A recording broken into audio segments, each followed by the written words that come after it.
We're looking at Rosemarie Waldrop's Shorter American Memory of the Declaration of Independence. She uses the phrase shorter American memory. What's a short memory? Dave? I forgot. Yeah. Who am I? Dave who? Short memory is a bad memory. A memory you forget. You only remember something for a very short period of time, and then it's... That's short-term memory. That's right. What about short memory?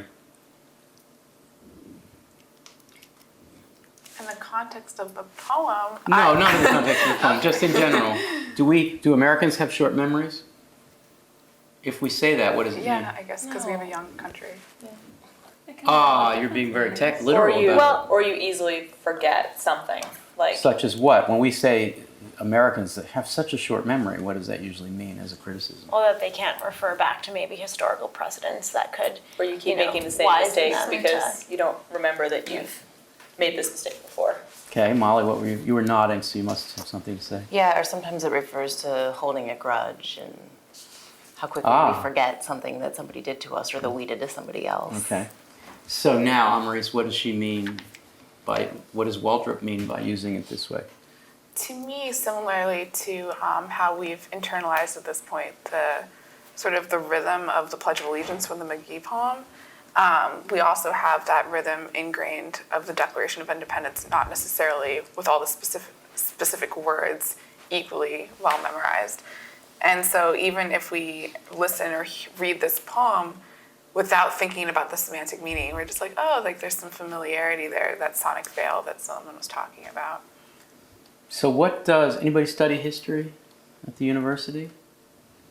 Oh no, we're doomed to repeat it. That's going to be close enough. Well, if you think about what the Declaration and this language represents, it is about all men being created equal. But pretty much as soon as this document was enacted, it became clear that all men in America are not created equal. We still had things like the 3/5 clause in our Constitution, and not to mention women not voting until 1920.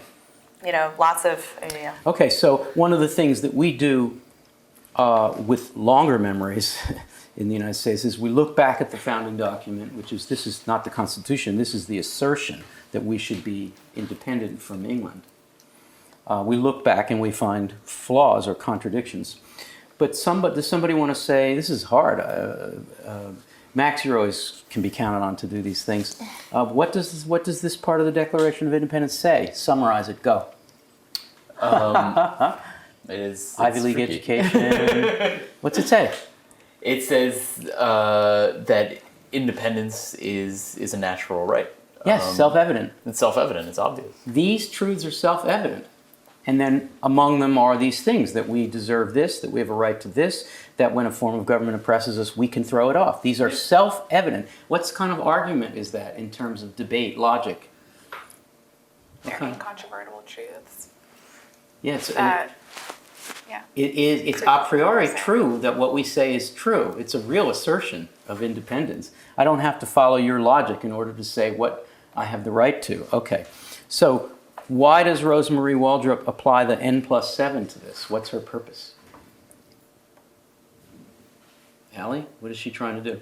well, for something that originally doesn't need logic, just kind of leaving it up to chance or a systematic operation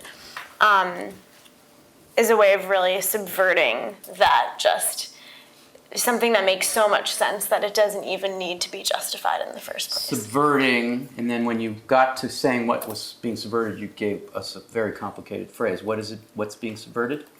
The natural right. In a The sense. assumption that what we say is self-evidently Right. true. Why would one want to subvert that? That sounds like something we shouldn't want to subvert. Well, because if it was self-evidently true, and if it was a natural right, then we wouldn't have spent from 1775 to at least 1920, maybe even into the 1960s and 70s, contradicting our own assertions. So that would be the liberal reading of the Declaration of Independence, is that the problem is that all these assertions were argued self-evidently rather than through reason or empiricism or evidence. And why does doing this, now we're back to you, because you made a really fabulous observation in the beginning of that thing that you said, why use n+7? What are you emphasizing when you do it? In relation, Allie or anybody, what are you emphasizing in relation to that critique?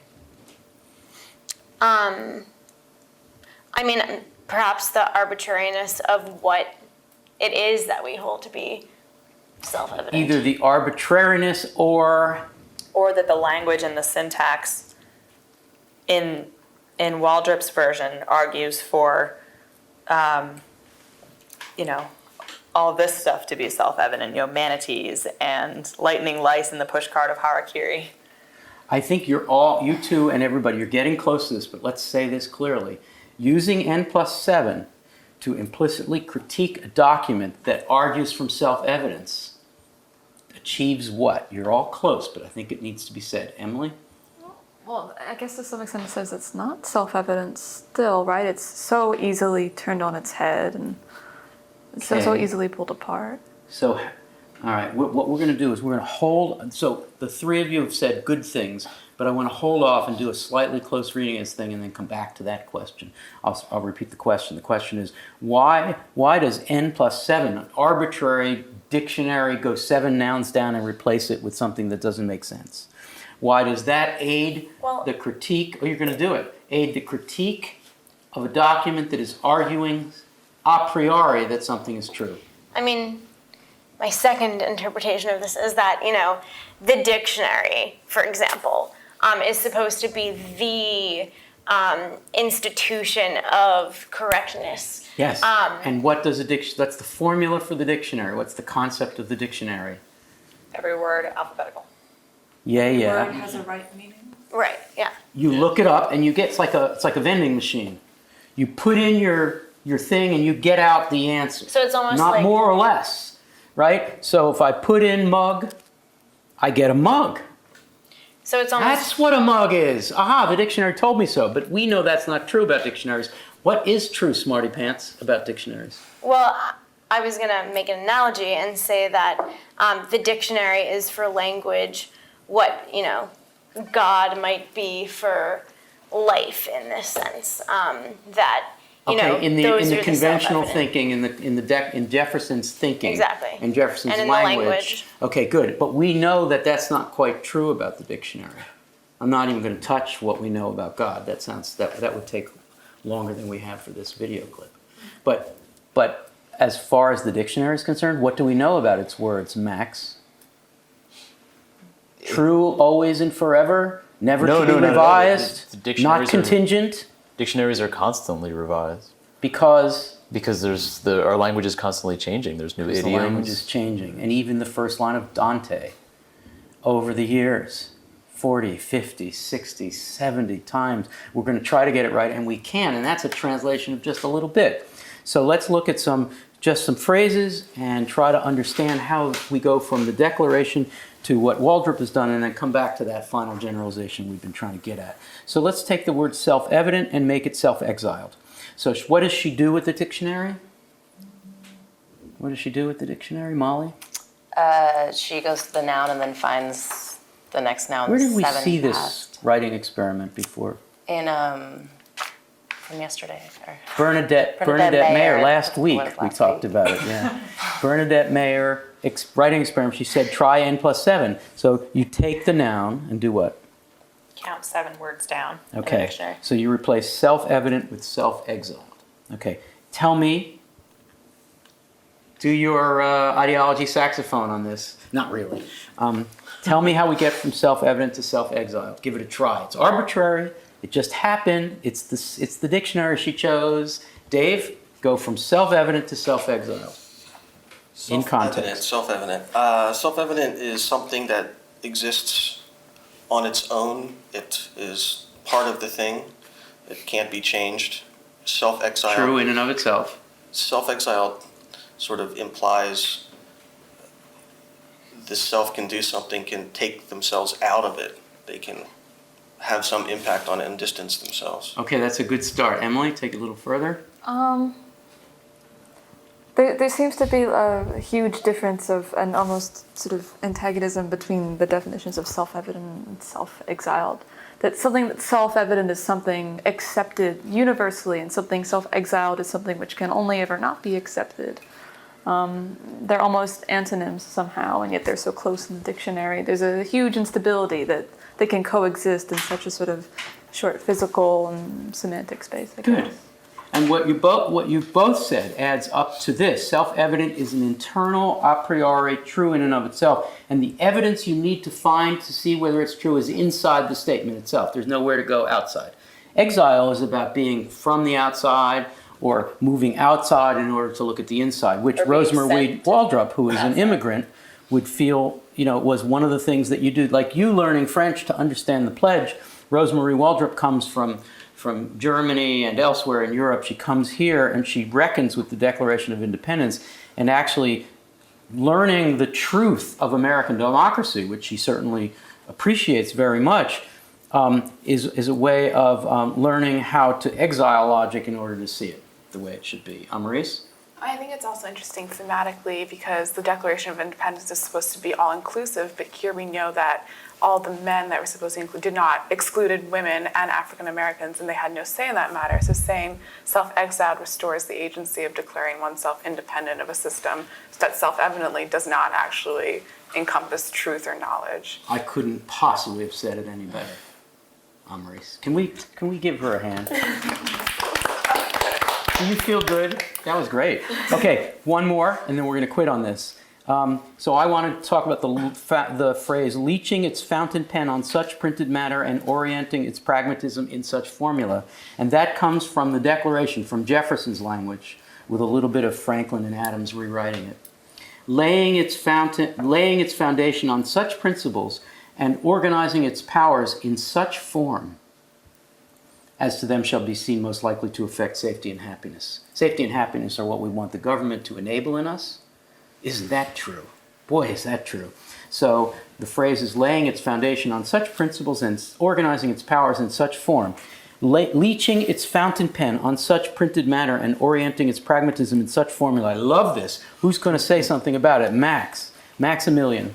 Well, it's so, the coincidence is delightful. It's just such an interesting meta moment in a way here, that she's leaching her pen, her act of writing, her instrument for writing is What leaches out of a fountain pen? ink. Ink, of course. Good. Leaching its fountain pen on such printed matter as the Declaration of the Independence. Indeed, and how it was written to be put out in villages and town squares on July 4th, 1776. Am I right about that? Sounds right. We're such historians. Yes, so that people could read it on a document and say, oh, yes, we have these rights that are self-evident. I didn't know that until I read this document, but that's true, damn it. Go ahead. Leaching its fountain pen on such printed manner and orienting its pragmatism in such formula. That's organizing its powers in such form. Yeah, pragmatism. Well, pragmatism is such an American ideal. Except in the Declaration of Independence, where there's no pragmatism at all.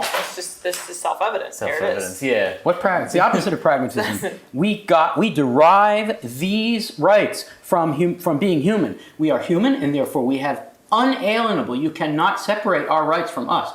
Unalienable rights to these things. Waldrop's rewriting accidentally, arbitrarily, and capriciously is saying, say it again, Max. Her line, leaching its fountain pen on such printed matter and orienting its pragmatism. I know that's what she said. Dave? Well, what was the question? The thing about this, I find it sort of an homage in the way that when we pay so much attention to form as we read it, we think what was the original word, and then we actually focus on what the original word means. So in that way, I found this kind of touching. I kind of find it very touching because she's basically lifting up the hood, as all of our poets in the whole course just about are saying, look, if this is a vehicle to freedom and happiness and safety and democracy, I want to look under the hood. And what I find under the hood, to mix the metaphor and maybe put Jack Kerouac in it, what I find under the hood of this American car traveling fast down the road, down the way, is something strategic, political, pragmatic, written, composed, in words that are contingent and that change over time, so that leaching its fountain pen on such printed matter, the Declaration of Independence, is a series of periodic sentences in the 18th century style. It is a style, and so is its self-evidential thinking on such printed matter, orienting its pragmatism in such formula, reminds us that this amazing radical document did what it did logically in order to say, oh, England, don't bother to check evidentiarily, empirically, whether we know how these rights adhere to us. We're not even going to go that way. We're going to do a logic of adherence, okay? But that in itself was a strategy of composition, of style, and a strategy of pragmatic political strategy. So this document reminds us, this experiment, N+7, arbitrary, dictionary, reminds us this amazing radical document was one, written, composed, not natural, written by people, guys in wigs, and two, based on a sense of strategy and contingency, and that it works really well, but it works for reasons that we need to remind ourselves of, and Rosemarie Waldrop comes from outside exile to explain the adherence. Let's celebrate July 4th together, guys. Are everybody in for that? All right, and Max, when we get there, we'll have you do the pledge, and then we'll have you do the Declaration of Independence. You game? Gladly. All right, see you then.